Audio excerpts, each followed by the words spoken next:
các bạn, mời các bạn thưởng thức bản Giáng sinh của chúng tôi, tiếng chuông ngân. Mừng ngày Chúa sinh ra đời, nào cùng nắm tay tươi cười, hòa bình đến cho muôn người, cùng cất tiếng ca mừng vui.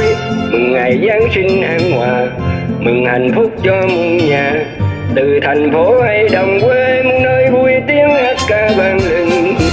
Đêm Noel, ta hãy cùng vui lên.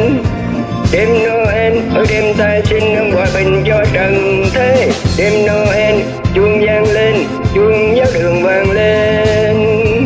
Đêm Noel, ôi đêm Noel, ta hãy chúc nhau câu cười.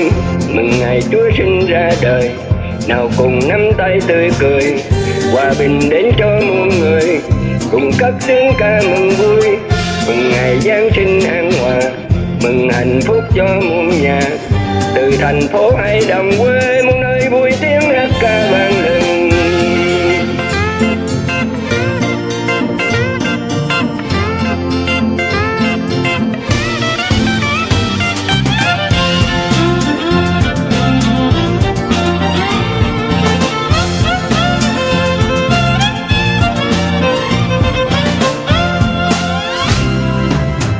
Mừng ngày Chúa sinh ra đời, nào cùng nắm tay tươi cười, hòa bình đến cho muôn người, cùng cất tiếng ca mừng vui.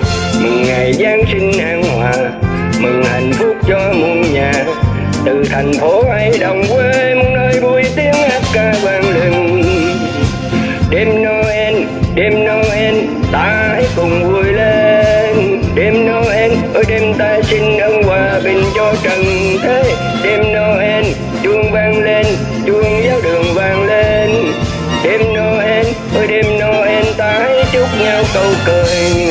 Đêm Noel, đêm giáo đường đền tên.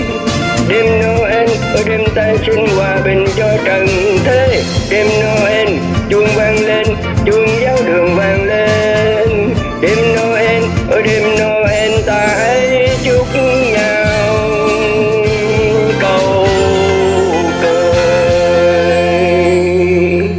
Cảm ơn các bạn đã lắng nghe bản nhạc Giáng sinh của chúng tôi.